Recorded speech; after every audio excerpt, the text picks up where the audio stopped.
नमस्कार, स्वागत आहे तुम्हा सर्वांचं मनीष रेसिपी या कुकिंग चॅनलमध्ये।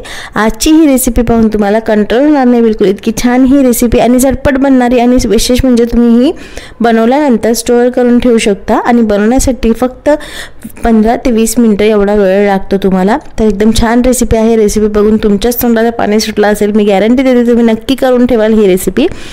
त्याचबरोबर यापूर्वीच्या व्हिडिओमध्ये जो पोस्ट केला होता मी, त्याच्यामध्ये चिंच वर्षभरापेक्षा जास्त स्टोअर कशी करून ठेवायची, हिंगाचं पाणी वगैरे सगळं लावून ती मी रेसिपी पोस्ट केलेली आहे। ती पण तुम्ही पाहिली नसेल तर चॅनलवर जाऊन नक्की बघा। तसंच व्हिडिओच्या शेवटी आणि व्हिडिओच्या वरती पण लिंक देते आहे व्हिडिओमध्ये। तर आता चिंच बघू शकता किती मस्त लुसलुशीत झालेली आहे। रेसिपी आपण लवकरच चालू करूया, पण त्यापूर्वी तुम्ही अजून चॅनलला जर सबस्क्राइब केलं नसेल तर लवकर लाल बटन दाबून सबस्क्राइब करा आणि सोबतच बेलचं जे चिन्ह दिसतंय त्याला प्रेस करून ठेवा, म्हणजे तुम्हाला सगळ्या रेसिपीचे नोटिफिकेशन मिळेल। आता यासाठी आपण मसाला तयार करून घेऊया। त्यासाठी इथे आता जिरे भाजून घेतलेले आहे आम्ही एक्स्ट्राची जिरा पावडर करतो आहे म्हणून थोडे जास्त जिरे भाजलेले आहे। तुमची जेवढी चिंचेची क्वांटिटी असेल तेवढे तुम्ही इथे मसाला तयार करून घ्यायचा आहे। सोबतच बाकीचे इन्ग्रेडियंट्स मी पुढे सांगते। आता हे लंबे चिंचा इथे आम्हाला झाडाचे तोडून भेटलेले आहे या शेतातले, त्यामुळे मी इथे आता हे लंबे साईडला काढून ठेवले। त्या अशा अख्ख्या तोडलेले नाही आहेत। तुमच्याकडे तुकडे असतील तर तुकडे पण तुम्ही वापरू शकता, पण हे दिसायला पण छान दिसतं आणि खायला पण छान लागतं मग, आणि स्टोअर करायला पण सोपं पडतं। तर आता इथे जेवढ्या हवं असेल तेवढे इथे साल वरचं काढून घ्यायचं आहे आणि त्यानंतर याला धुवून घेतलेलं आहे स्वच्छ।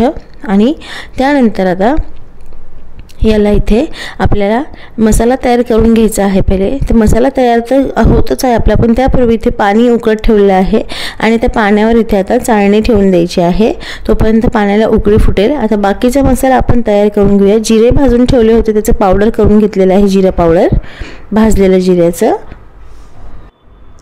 आणि त्यानंतर त्यामध्ये काळं मीठ इथे टाकायचं आहे। आता हे बांधून ठेवलं होतं पिशवीमध्ये, थोडंसं गाठ झालेली आहे तर ते फोडून घेणार आहे गाठी मिठाच्या। काळं मीठ घेतल्यानंतर इथे गूळ घ्यायचा आहे खिसून। जर तुमच्याकडं गूळ तुम्हाला खिसायचं जमत नसेल किंवा गूळ नसेल तर तुम्ही जॅगरी पावडर म्हणजेच गूळ पावडर पण याच्यात वापरू शकता। आणि त्यानंतर तिखट चवीनुसार तुम्हाला इथे टाकून घ्यायचं आहे, जितकी तुमची चिंचेची क्वांटिटी असेल तेवढी।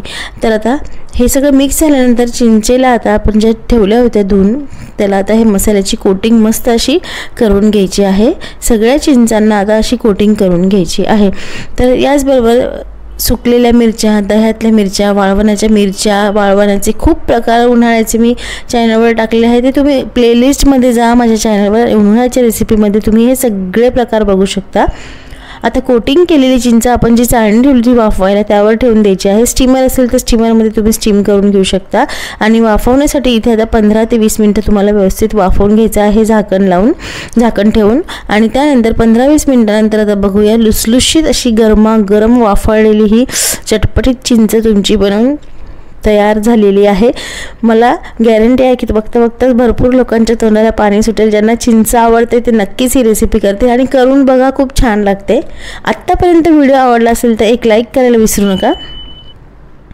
आणि आता हे चिंच तर गरम आहे, थोडी थंड झाल्यानंतर तुम्ही आता व्यवस्थित थंड होऊ द्यायची आहे आणि 6 महिन्यापर्यंत हिला तुम्ही स्टोअर ठेवून कधीही तुम्हाला आठवण आली तर तुम्ही काढून खाऊ शकता। आता मी तर खाणार आहे, थोडी गरम होती ती थंड झालेली आहे, तर मी तर कंट्रोल होत नाही म्हणून आम्ही लगेच खाल्लेली आहे सगळ्यांनी। खूप छान झालेली आहे, एकदम तिखट चटपटीत, थोडीशी गोड, त्यात गुळाचा गोडपणा, मिठाचा काळ्या मिठाचा फ्लेवर, तर एकदम छान लागते आहे ही चिंच आणि मला कंट्रोल झालं नाही म्हणून मी खाते आहे। तुम्ही पण नक्की करा, खा।